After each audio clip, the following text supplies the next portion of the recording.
to the Money Script Podcast. I keep saying this week after week after week. I am coming with the heat on season 3. That's just going to make the job that much more fun for season 4. But this week, I have the amazing, the talented, the incredible. I mean, you guys ain't ready. And she's coming with a whole lot of energy. I have Symone Redwine, attorney from the Redwine law firm. Now, you may know her from a few other places. She had a couple stints on a couple of television shows. She also had some. She's got a YouTube show that's going on as well that she's been doing extremely well with, and I'm really looking forward to having some time with her this morning because we're about to have some fun. I mean, I'm just telling you right now, we're going to have some fun. Now, I also know that she is recording from Atlanta this morning. She might have had a little fun last night, so maybe too much fun. But hey, it's Atlanta. I mean, of course, it's the other Black Mecca, other than the ones that we're building in Dallas and DC. Yes, you heard me right. DC, yes, that's been the Black Mecca. Dallas, we're building it right now. Houston, yeah, we see what y'all got going on, but it's coming to Dallas. We're working on this. So, good morning, Symone. Welcome to the Money Script Good Podcast. morning. Good morning. So happy to have you. So happy to have you. So I am here. I'm happy to be here and talk money and ways in which I can grow mine because I don't like to work. I beg to differ. You love working.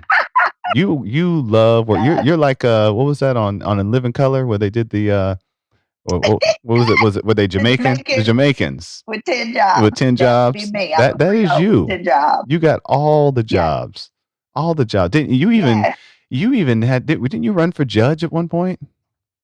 I did. I ran for judge, and I also served prior to that. I served as an appointed judge. So yeah, while I also practiced law, while I also had my own law firm. Yeah. And you busy woman. And you were also you had your whole run through to E-television.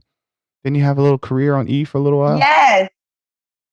Yeah, it was the O network, but I did a Oh, that's what it was. Show. It was one of them. I admit it's one of the channels I don't watch. The ones that my wife watch when I walk by, like, what you watching? Okay, yeah, that's fun. Yeah, it is. I think it's their number 1 or 2 talk show. It was called Ready to Love. 20 Black singles, 10 girls, 10 guys.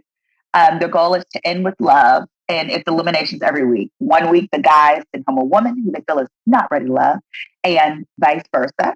And what was really cool is I did that show. Ours was on a resort. It was called The Last Resort, and it ran through January of this year. And I got sent home in episode 7 because I asked the hard questions. And the men's were not having that. They didn't want to talk about their daddy issues. That's fine. And they sent me home, but I wasn't worried about that because I play the long game. And lo and behold, when I went home, I continued to develop the relationship that I had started. And I'm the only one on that season with a man. See, in real life. Mm-hmm. In real life. Me and my castmate, we've been dating almost a year now. Good for you. That's beautiful. Oh, so that's the new beau that started showing up in all the photos. That's it. Okay. Okay. Yeah, that's his little bald headed self. Okay. I was looking. I was like, we had a good time. I was like, who's? I was like, is this Mr. Right or Mr. Right now? But I kept seeing him. I was like, okay, I guess he dropped his now. He's become Mr. Right. Exactly. Okay. I'm just glad I didn't meet him drunk on a street corner like the last one because that didn't go too well. Okay. Yeah. Hey, it's tough out there in the streets. It's tough. Literally. When you meet them on drunk street corners in Austin. To be fair, it was South by Southwest, so everybody was drunk. That's true. Okay, fair enough. I'm glad I'm out the game. Turned my card in 14 years ago. I've been married now for 10 years. Wonderful. It's a beautiful thing, but I talk to my friends that are still single. I'm like, nope. I'm glad I didn't have to worry about the apps. I wouldn't even want to have to know. Shout out to everybody that's out there having fun with that. Continue to look for love in all the wrong places and right places. But yeah, no. It's a good way to get killed. Oh my gosh. Yeah, that too. That's so speaking of not killing, but things that are unlawful. So I want to talk about these since I do have an attorney here and these several things, just scams that are going on. we're in holiday season. By the time you're hearing this, it may be already the turn of the year, but just know holidays are coming again. They come every year, but the scams don't go away. And I've been dealing a lot with clients that are getting calls from individuals saying that they're the Internal Revenue Service, people calling them saying that they're from Social Security and they have their Social Security number and there's a warrant for their arrest and send some money now. And then the other one, the one that really breaks my heart is there's an African proverb for it, but these money trees, they call it susu, these Yes. susus that keep popping up. And oh my good, so I've had some clients that did it and got some money out of it. And I'm like, you do realize that now that you're saying you're dropping out, you're gonna injure one of your friends. I was like, these are just glorified pyramid schemes. That's all they Right. are. Nobody is really winning. You're just shuffling money. It's like that TikTok that's going around. It's like, I'll put down $20, you put down 10, I'll buy the stack from 40 and we both win. And it's like, no, you didn't. Write that down and sit there with it. If you can't figure it out, you got no business investing, doing crypto, none of that. So, but the point is that None of it. Yeah. these, they, I think that sometimes the people that hear about it, they begin with good intentions, but Yeah. it's amazing how society has learned how to prey on our two biggest emotional triggers of fear and greed. So I'm going to scare you and tell you that, that this is the IRS. And by the way, ladies and gentlemen, the IRS will never call you and ask you for money. They don't have that kind of time on their hands. Have you ever called the Right. IRS? You're going to sit on hold for an hour, maybe two. Maybe you get someone that can answer your question. But even then, they don't ask you for money. The IRS can't even take payments over the phone. That's not a thing. Okay? The Internal Right. Revenue Service is not, they're not like Visa or your Victoria's Secret card. Well, they'll call you. Let that go to collections. So they're going to call you and they will take your payment right over the phone. But the IRS, they can't do that. So they'll never ask for your money. Um, but tell me, in the what sort of remedies exist for these people that fall into these traps? Right. So first let's start with the susus, which they call blessing trees is another word used for it. Yes, that's Now, it. first of Blessing tree. all, Yes. stay as far away from those as possible. Ladies and gentlemen, this is how you go to jail. See, Oh, we can go this to is how jail. you go to jail. I'm sorry, clients. Yeah, I didn't say your names, but if I No, did no, on no, no, accident, no. Symone is here. I believe that the clients and those people that you're referencing, by abundance, they are the victims. Really, Yes. the predators are more so the person that's created it, and that person that creates it gets everybody involved and dips. Okay, knowing that other people are holding the bag. So, as one example, there's actually a police officer that's facing jail time. I believe he's facing around up to 5 years in prison for doing a blessing tree A police officer, that they don't do well in jail, I hear. That tends not to go very at well. all. He Mm. earned $28,000 from a blessing tree that he participated in. Yes. And part of why it's being handled, he's a black cop. He did a blessing tree, got $28,000. And he was like, all right, cool, I'm good.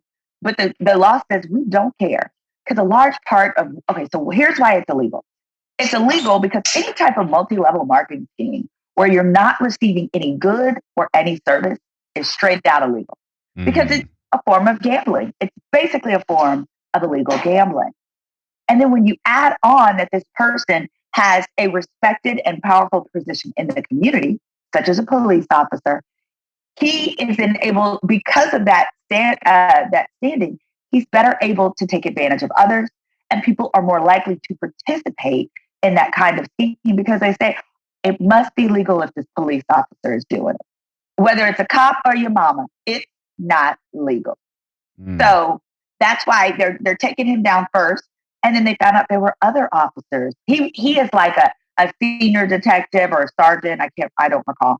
But they're taking down other police officers particularly because they were literally leaning on, hey, go ahead and invest. I invested. I'm a cop. you'll be fine, but you won't. So I really want to encourage people to stay around it. So good news is now that you know this, next time you have a relative or a church member come approach you, you can say, "Oh no, Miss Shirley, thank you, but I don't want to go to jail," and get out of it nice and easy.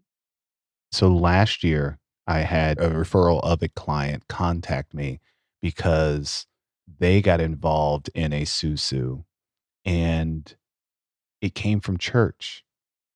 And they were the Mm. one that got left holding the bag, where basically it unraveled at the end. They had contributed to it like $300 a week for 10 weeks.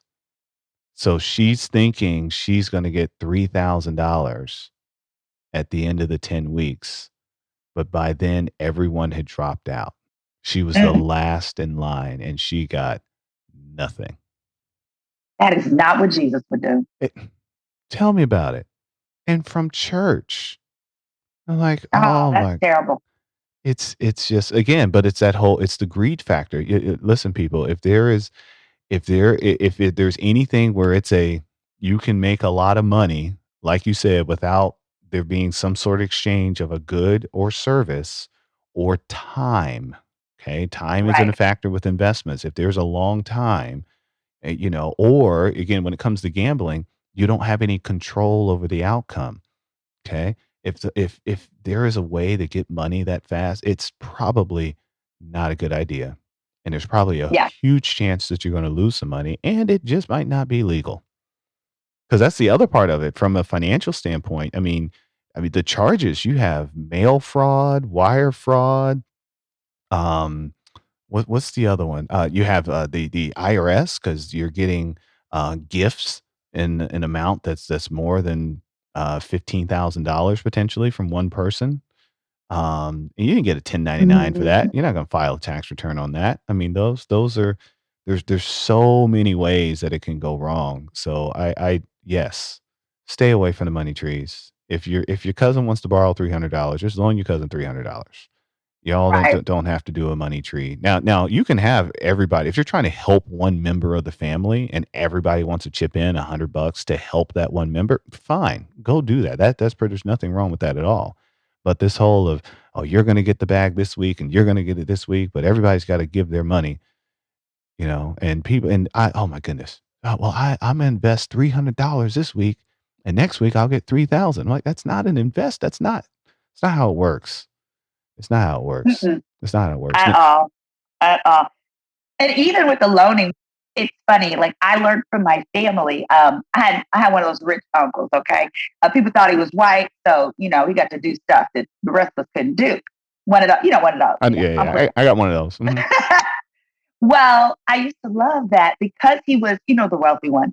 There would like his sons actually would always ask him for money and this and that. So one of the tactics that he used, now this is back in the day, you personally knew your banker, banks were like locally and small owned, especially the black ones. So when he would say to whoever say, I need this loan, he'd say, "Ooh, I can't do it, but why don't you go down to the bank and talk to so and so?" He would in advance call that person at the bank and say, "You can, if so and so comes down there, go ahead and give them the $500, but have it come from my account. But you make him think it's a loan." Because he realized Mm. people don't want to pay him back. But when they feel like it's a loan from a stranger or a bank or third party, they're more likely to pay that back. Shoot, I love that. I love that too. I got to think of how I can do that with my son next time. Right. Credit union. Like, I'm gonna Credit need you to go. I'm union, gonna have to call full somebody. principal. I'm gonna have to call them at the bank. Hey, give them the money from my account. Make him think like it's you, because if he thinks it comes Yes, from me, then he thinks it's a gift or I owe him something. exactly. And actually, I think that would be like adorable, especially with the local banker. Yeah, take them to lunch. Oh man, I might have to try that. I might have to try that out. So tell us, how and why did you get into the profession of law? Very easy. It is totally on brand for this podcast, too. I decided to practice law. I decided as a little girl, I was about 8 years old, because I wanted to help people, but I didn't want to be poor anymore. That'll That do was it. it. That'll do it. Wanted to Now, help people, didn't want to be poor. Because I got people throughout my family helping people, and we were all poor. mm, I was like, this is not fun. No, it is not fun. It is not fun to pour out your heart and services and to then also be poor. On our last episode, maybe even 2 episodes ago, we were talking about student loans, and you have a profession where it can cost a lot of money to enter into Yeah, the profession, from your bachelor's to master's potentially and law school. So absolutely. I'm curious, since you were Poe, how did you come up with all this money to get all these degrees? Wha- Great question. Well, first, I'd like to start by saying I believe student loans are for husbands. I believe that it should be like a dowry. Like back in the day, somebody would give your daddy like a goat, and a cow, and 3 pieces of rice in exchange for your hand in marriage. Today, I believe that, I should just be able to just slide over my Sally Mae bill for, Cornell Law. And then he should say, "Oh, Mr. Redwine, I love your daughter so much. I'll take care of this henceforth." Now, that is a dream. It's not going to happen, no matter how much my man loves me. No, hold on. Time out. I'm Time out. kind of joking, but I'm No, kind of you're serious. no, no, no, no, because I'm thinking about my own situation. I gotta go talk to my Your father-in-law. yeah, because I love my wife, but she came with a student loan. She came with one, and we I mean we talk about it. We had to. There were some things we had to overcome. I may have brought that up back season one. She didn't like when I brought it up. We had a whole student loan episode, and I was like, you came with some loans that we paying on.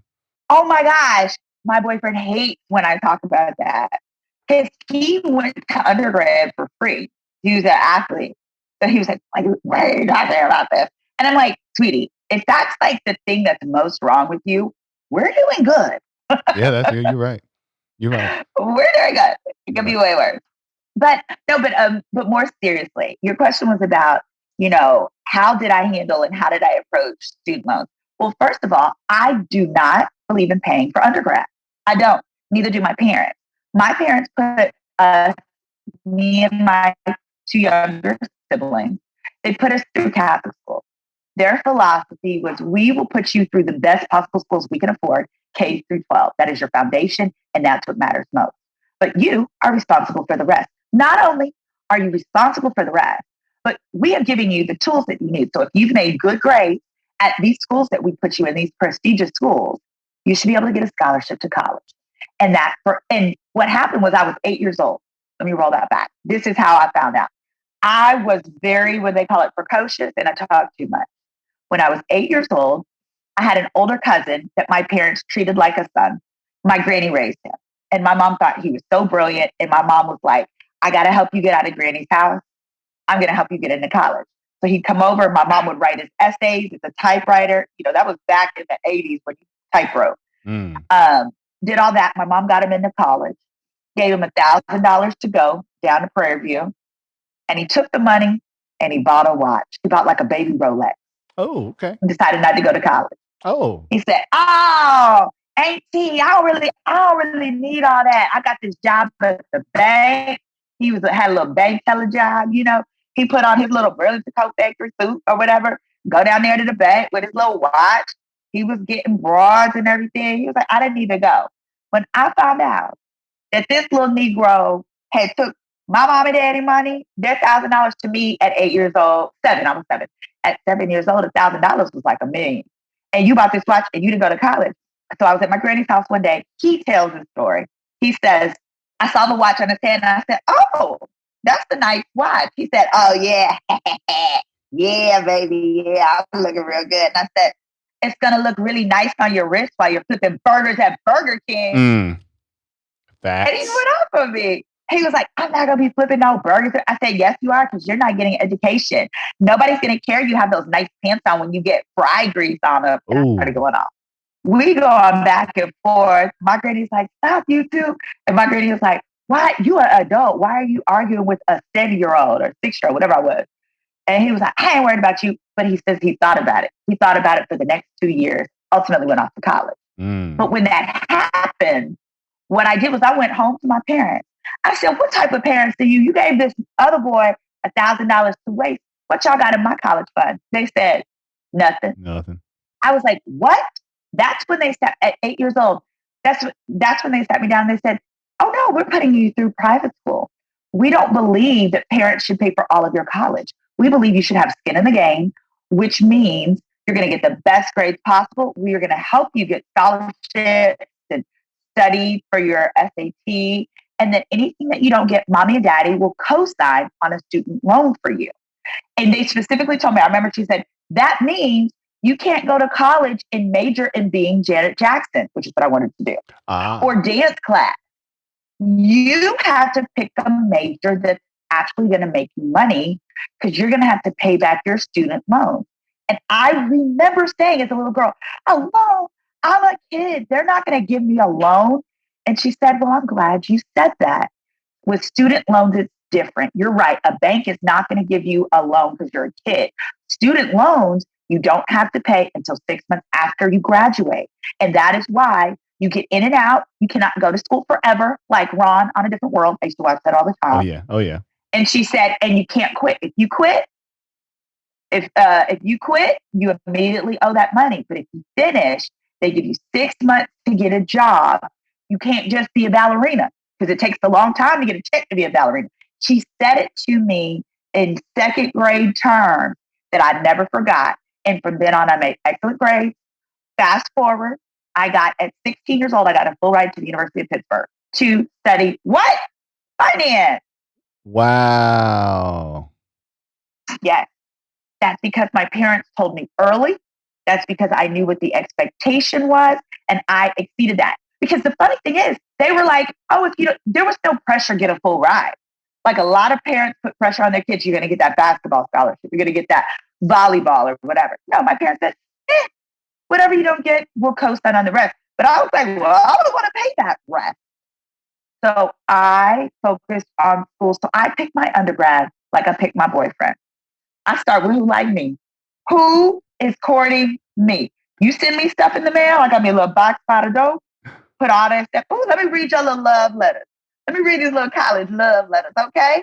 And then that's who I went to go visit. I'm not going to visit you if you're not calling me on the phone. You know what I'm Mm, saying? Ladies, we too busy. Sometimes we run around here behind men that don't want us. Focus on the ones who do. You're going to get a lot further, a lot faster. that is true. So that's how I picked my undergrad. They took such good care of me. I had books, I had this, that, and the third. And then fast forward, I made excellent grades because I was in an environment of people that wanted me to be there. And then I got almost a full ride to Cornell Law. So at Mm, the time it was 35,000 a year. They gave me 25,000 a year. And with Ivy League, what's cool is they don't do GPAs. So once you're in, you're good, you Gucci. And all I had to do was remain in good standing. So I had a full ride offer to Howard Law. And then I had 25,000 of 35 for Cornell. I went with that one because at Cornell, all I had to do was remain in good standing. I said, well, what is that? They said, man, we don't know. We've never had anybody not be in good standing. I once knew this crybaby girl. She was having a month. She decided she was going to take a break. She moved to Puerto Rico, taught yoga for a whole semester. They let that whole back up. They let that girl back into the school. I was like, really? mm. That's how the Ivies are. Whereas my scholarship offer, my full ride from Howard, I had to stay in the top 10%. There was only 150 people in my class. There was only 150 in my class, meaning I had to be in the top 15. I said, this is how people get bald headed. I would get stressed and lose all my hair because if you're outside of that 15, you lose your money. Lose your money. And Yeah. then I got to pay 30 a year. So basically it was twofold. Those are my values. That was what my family taught me. And then I also balanced the risk because the starting salary for the person at the bottom of my class at Cornell Law School in 2008, and they're in the height of the recession, was $140,000. Mm. I said, y'all gonna pay me 140. I wasn't at the bottom, but I was like, seriously, y'all are gonna pay us. The salaries range from 140,000 to 160. So y'all gonna pay me this to keep my panties on? Sign me up. Where I do I didn't even sign? know nothing. Mm-hmm. So here we are today. And I'm so glad that I did go with the school. And this isn't about schools, but I'm saying this I will encourage everyone. Literally, go to the best school you can for undergrad, the most affordable for undergrad. Because in the end, I met so many people who couldn't go to the top graduate school because they expended all their student debt Yes. and the money for undergrad. It don't matter.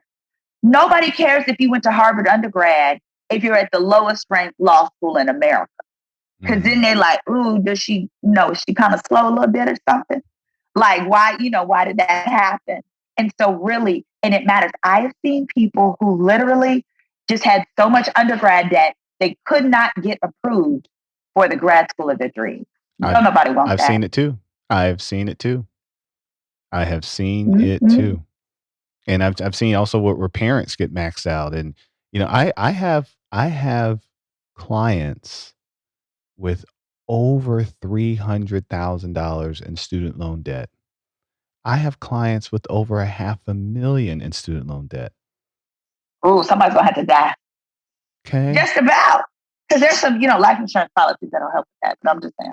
Yeah, but somebody, as Biggie says, somebody got to die. Yeah, and what's insane about it is the interest rates on it. Half a Mm-hmm. million dollars worth of debt at 6 and 7% interest rates. I mean, that is 375. That's 30, almost $3,500 a month just in interest. Okay, so that means even if you have $100,000 salary after taxes, maybe you're making, we'll call it 80. Probably less than that if you live in California. But if you're in Texas, maybe you're making 80. Okay, 75. Let's call it 75,000. Half of your income would just go to the interest. I mean, how are you supposed to live? I mean, there are people that can do it, especially if you get married to somebody that or live with someone. How are you? You're right. But I have multiple people that At that rate, I literally would be forced into public interest. It's basically like you got to go that route because, after 10 years, they relieve what's left. But the problem is you got to pay that bad boy for the first 10, and so then you got to get on, you got to try to get on, what is it, the income base. But guess what? The private loan companies don't have to offer income base. they don't care. They can do whatever they want. So, yeah, I mean, at the end of the day, the government needs to step in on this because these companies are so incentivized to loan money for any little thing. I worked at a call center, and one of the things they would do is get people to come in to a for-profit school. And I was like, tell me about these degree programs that we're supposed to be selling. One of them, retail. And they were like, yeah, you really need to hype up the internship program. I said, oh, where can they get an internship? At Burlington Coat Factory. But okay, you can work at Burlington Coat Factory. I said, well, are they at least making more than if they just walked in there on their own and it wasn't, quote, an internship? They were like, well, no, it's an internship. They work unpaid. What? Yep. Are you crazy? So yeah, these for-profit schools. Woo, yes. I need to open one. I know that's really what we need to do. That's what we need to do. We'll do it, and we'll only teach people finance and law. That's it. That's all we'll teach. It. That's all we'll teach. I can make a hell of a paralegal. Let me tell you something, ladies and gentlemen. So speaking of opening a school, tell us, Symone, what new projects or what do you have going on right now? I know you always got something going on because you're a Creole with 10 jobs. All right. So definitely have to follow my Instagram. My Instagram is attorney Symone Redwine, and I spell Symone Symone. One of the things I'm going to be launching in the new year, and I'm super excited about this, is I'm going to have some self-help sessions for those people that want to start their own businesses. Step one is how to file your own LLC. I'm going to be teaching people, it's going to be focused on Texas law, and then I'm going to be bringing in people from other states, including Florida, Georgia, and California. But one of the things I want people to understand is, yeah, you can go to LegalZoom. Here's the thing about LegalZoom. You don't know what you don't know. It's true. So you don't know if, do I need an LLC or do I need an S Corp? And then once you know what you need, it's important to know how does it look when it's done properly for two reasons. With LLCs, if you're a serial entrepreneur, you need one for each of your entities. And so I'd like for you to know properly form it so that once you've done your first one, you can do the rest. In my session, literally, we're going to go step by step, and you are literally going to hit send to the state registry. So at the end of the session, it has been applied for. how to get your EIN so that and how to get the operating agreement. I'll provide these things so that at the end of it, you can literally walk into a bank and open up an account and get it going. Because I'm about that money. Okay. I'm about that money. But also, I'm very big on educating my clients because some things you can do on your own, but it's also important to know when do I need to rely on my attorney. And along with this, we'll have a membership club where for a small monthly fee, they've got Hyatt Legal and they've got these different little entities. Well, all they do is pretty much give you a 10-minute call. We're going to provide a 30-minute call, 30-minute monthly call, where I will also review documents as you move along. Maybe you're thinking of bringing on a independent contractor or a new hire. But every month, a new business owner, there's something where you at least want to say, am I moving in the right direction? Is this right? And it's better to do those as you go rather than waiting for something terrible to happen. So follow my Instagram and also my YouTube channel. My YouTube channel is called Girl, Is That Legal? Oh, And oh, Girl, Is That Legal? oh. Yep. When is the book signing? I want to read that book. I love the sound of that book. Friends keep asking me to work on it because I have had a breadth of experiences and I got to figure out what direction I would want to go in that. Because not only do I have all these unique and crazy clients, earlier this year, I was excited. There was a company that tried to bankrupt me, a medical device entity, because I'm sorry, yeah, they did try to bankrupt me. They tried to scare me out of practicing and claimed I was extorting them, etc. But really what happened was I went to the FDA and said, this company is killing little Black kids. They're killing all of the kids, but so far the only ones that have died have been African American ones. And this is not okay. And the FDA agreed with me and shut them down a few years ago. And this year, we resolved the matter, basically confirmed how it was that this child died as a result of how this product operated, and was able to bring a set of closure to the family. And so I'm one of those attorneys where, I do wrongful death. I do serious and grave personal injuries and damages. And I like to have a few major clients per year. I don't take everybody because I can't. I like to have a few major clients. And then I like to have a set of clients where I'm teaching them and they're growing in their businesses. Because I have a breadth of clients where, now they're publicly traded. They might be a penny stock and things like that. But I was with them when they were in their apartment coming up with the concept. And that's so fulfilling. That So is fulfilling. that is beautiful. That is beautiful. I can't wait to take your class. Because though and of course, I have a little Rolodex of attorneys that I can call when something is needed. And I was in the situation recently where I had to make a phone call. I didn't call you. I'm sorry, but I had to make a That's phone call okay. because I know how to go to set up an LLC. Great. I watched it get done dozens of times when I was co-officing with the CPA. I had several attorneys walk me through, and I was like, "Wait, I can do this myself." However, on a new entity that I was setting up for an app that I'm working on, yes, that is coming soon too, ladies and gentlemen.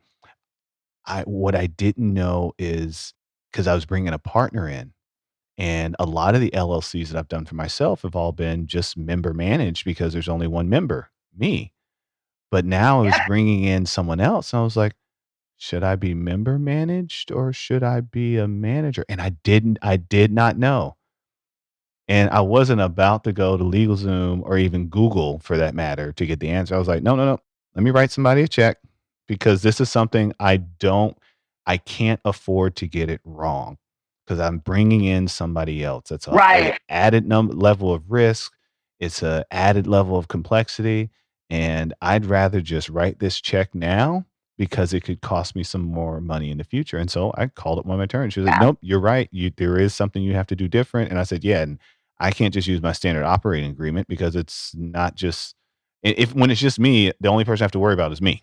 Okay, and I'm not going to Right. wake up in the morning like you're doing me wrong. I'm suing you today. I can't do that to myself. Uh-huh. Okay. Every time somebody tells me they got their operating agreement from Google, they're calling because they're not getting along the most.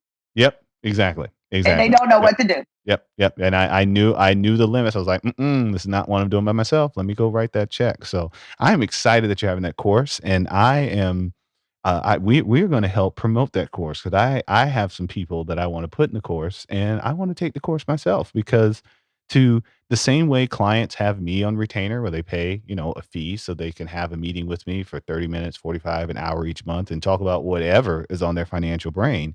That's a great model for attorneys to duplicate. It's a great model because Yeah, especially for a business owner, because there's always gonna be something. You got a new contractor coming in, or you got somebody that's leaving, or you got some intellectual property that you wanna protect. I mean, the list goes on and on and on. And y'all didn't exactly. hear it, but Imma say it. I have to because I can't resist. Bless you. She was muting, so we Thank you. appreciate it, but bless you. I was sneezing and muting. That's that Atlanta air Yes. doing that to you. That's that Atlanta Mhm. air.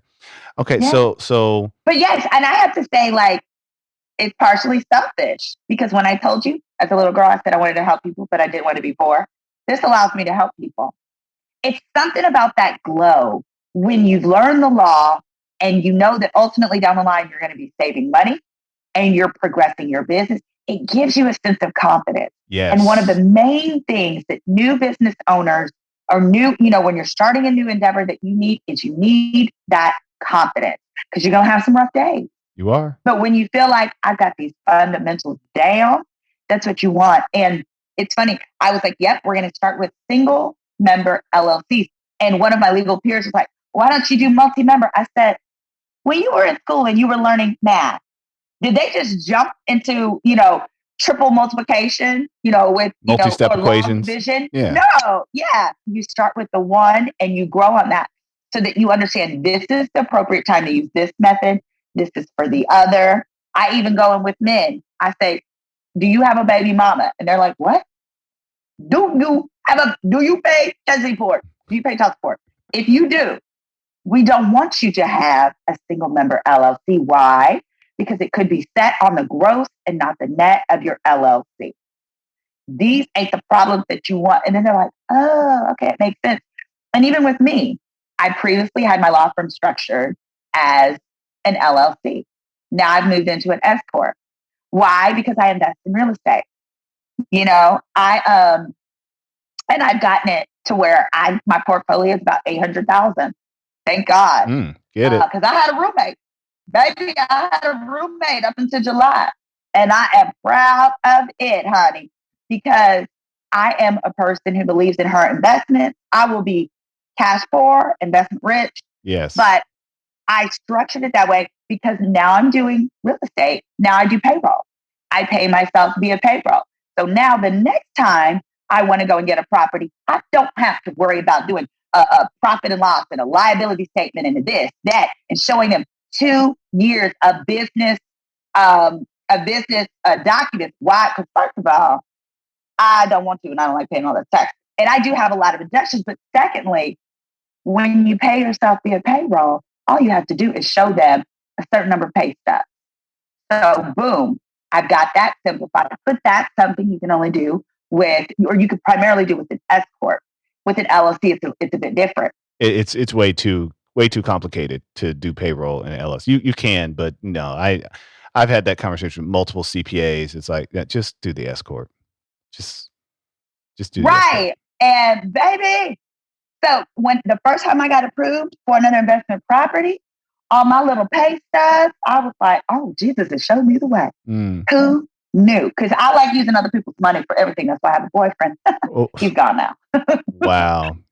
Love you, Boo. Just kidding. We will make sure he gets a copy of this episode, and we will mark the time Thank code so he God hears he it. loves me. Yeah, yeah, no. He knew his assignment when he signed up for it. No, yeah, we're growing together. And it was funny. Like, I think one of the things foundationally that made him be like, oh, wow, this girl isn't just goofy. Like, she's smart too. Is like in the first few months of us dating, like, I helped him like restructure some things in his business so that his income and his profits grew, exponentially. And that's what love looks like. Yeah. And then you're like, "Now pay me." Exactly. Oh, yeah, every time. The same word. Awesome. So tell us, Simone, what is your first memory of money? Ooh, honey, let me tell you, this grown lady, this grown woman stole my money. What? Yeah. So when I was a little girl, I used to do like, the little ads in the Sunday paper, like J.C. Penney's, Target, Walmart. I used to do those. But I also would audition for commercials. I started when I was about 4. Never got one till I turned 5, which in baby years is forever. Oh, that was a long time. Right. I got this McDonald's commercial. And what happened was when I would get my Sunday ads or whatever, mommy would take me to Mac Frugal. So that was like the dollar store before it was a thing. Or it was like Big Lots. Okay. They had a toy aisle and I could pick one toy after I did each modeling shoot with good behavior, whatever. That was my commerce as a little 4 or 5 year old. Well, I finally booked a national McDonald's commercial. It was actually for Hot Wheels. I'm dating myself. This is when Hot Wheels cars first came out, where you could pull them back and they go forward on their own. Oh yeah. I booked it. I did a great job. And I said, Mommy, since this is McDonald's, can we go to Toys R Us and not just McFrugal? Because, McFrugals, they had like irregular toys. They didn't have like normal toys. Like it wouldn't be Barbie. It would be like Harley. She was kind of dressed kind of like a transgender lady, broad shoulders and stuff. And none of her clothes could fit Barbie clothes. So I just really wanted a normal Barbie. And she said, well, you know what? You're right. It's bigger. It's McDonald's. We can go to Toys R Us. I said, awesome. She said, we just got to wait for your check to come. We waited. It'd been about a week or 2 or a month. Mama, is my check come? Nah, baby girl, come to find out. My agent took my check, had it sent to her office, took it, cashed it, took all the money and never gave us a dime. That was about $15,000 in 1988. Hold on. For those of doing the math, 1988, $15,000. That's almost $50,000 today. Yes. And this raggedy heifer, she absconded with the money. We did sue her. Here's the thing. We didn't hire an attorney because we didn't know. We sued and we won. The problem is, once you get a judgment, you have to renew it like every 10 years. So you could attach it to their house. That way they can't refinance or sell their home to get your money. We didn't know about the renewal. Today, it would be worth about $125,000 or more. I never got a dime. Wow. But I never got my toy. So, and I never forgot that I never got my toy. So for me, that was part of why I wanted to be an attorney, because I said, I worked really hard. That was my first commercial. And I didn't know money, but I knew Barbie versus irregular Barbie. And I knew I worked hard. And so for me, I thought, first of all, from now on, I will always be more business savvy. In my little 6-year-old, 5-year-old brain, I'm going to be more savvy. I'm going to pay more attention to who I'm working for and the rules. I didn't know about laws. I said the rules. And then I also knew I wanted to get a job as a lawyer so that I could help people and help little girls and little kids so that nobody could take their money or take their Barbies from them again. All right. Well, as soon as my daughter gets in some commercials, I'm bringing the contracts to you. Awesome. Let's do it. We will go over it in little girl terms. It'd be like, okay, so this is like 5 Barbies. This is like 2. That is their commerce. And it's funny. Yeah, it's not Barbies today. Forget it. It's LOLs.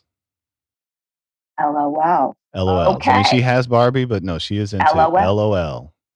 But LOLs are dope though, because LOLs actually, it's weird. I'm still trying to absorb it myself, but the LOLs have curves. Okay. These LOLs have curves. These LOLs have these little mini skirts, and they got hips and thighs. I'm like, oh, okay. I see what they did there. All right, that's different. Hips and thighs. Okay, so they look like real grown women. I mean, when we're done, the real. Yeah, I don't know, but they have the baby look, but on the ground. Anyways, I'm gonna have you just go Google it after we're done. Go look up the LOL dolls, and then you'll see what I'm talking about. And it's like, all right, that's different. That's different. There we go. Well, thank you for sharing your first memory of money. That's incredible. It's sad, and also at the same time not quite shocking because, like I said before, fear and greed.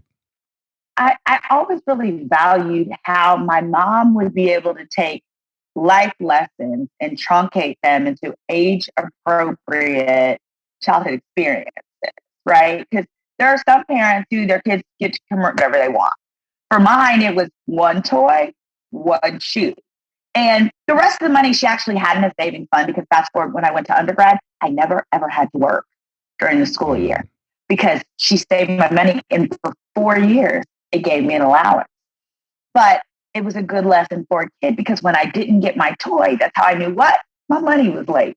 And then there were other times I won't go into where my money was late. And I'll be like, I don't know if I want this agent anymore because she doesn't pay on time. So I just say that to say, parents, as you're finding ways to teach your children about money, feel free to be creative and do it in manners that have context appropriate for their age. Yes. Listen, Symone, this has been incredible. Thank you so much for spending some time on the Money Script podcast. Just a quick recap of the things we discussed today, because I want to make sure, I want to do my best to reduce the amount of financial hurt and harm that you may have in your life. If anyone calls you, asks you about a susu, what was the other word for it?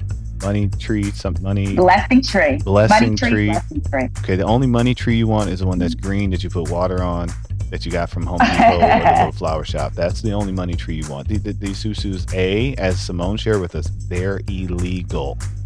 Okay? Let me say it one more time in case you missed it. It's against the law. Stop breaking the law. Don't do it. It's not worth the risk, especially if you're someone like this police officer in Dallas. You know, oh man, jail's gonna be tough for him. But they're illegal. Someone's going to get hurt. The way they're designed is someone will be left holding the bag and will get hurt. Now, for those of you, the small families, you did it and it worked out, go back and look at it and realize you didn't gain anything. Okay? It's the same money that just shuffled around 5-6 people. That's all it is. You didn't really gain anything. And again, remember, people, if the IRS is calling you or Social Security Administration is calling you, it's not them, it's somebody else. Block the number, hang up, don't give them any information. The IRS will not ask you for money over the phone. They can't do that. They can't compute. They don't have those kind of systems. Pay your taxes online.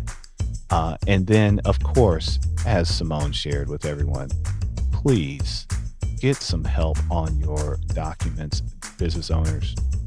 If you've taken a class and you know how to do it and you have the information, you've received that from an expert, then and you feel comfortable, go for it. But if you've got a question in your mind, go get some help. And the DIY is not always the answer. Talk to a professional. Believe me, they are worth it. Okay, they are absolutely worth it. Oh, and then dare I say, children, have a conversation with your parents about college. Okay, even if you're just 8 years old, just have the conversation. Just ask them, like, hey, how are we doing this? Is this a we? Is this a me? Is this a you? Start to figure that out, especially if you're in high school. Or parents, have the conversation with your kids. How is this going to happen? Okay, if you have the expectation that your children will go to college, okay, well, great. Who's paying for it? Where's that going to come from? Scholarships and partial scholarships and grants and whatever. Have a plan. Don't just wait until the day they walk across college and say, oh yeah, my baby's going to USC. Who's paying that $65,000 per year? Okay, because if they get loans for $65,000 a year for what is usually 5 years these days, do the math. They're walking out of college with $350,000, going to go stand in line at the bank to get a job as a personal banker, and is only going to make $50,000 their first year. It's the math does not add up. So one more time, since we're at the end, Symone, where can they find you again? Yes. So you can go to my YouTube channel and subscribe, which is called Girl, Is That Legal? But also go to my Instagram and follow me there, which is Attorney Symone Redwine, SYMONE Redwine. Thank you. Indeed. And we will see you in that course. See everybody next week.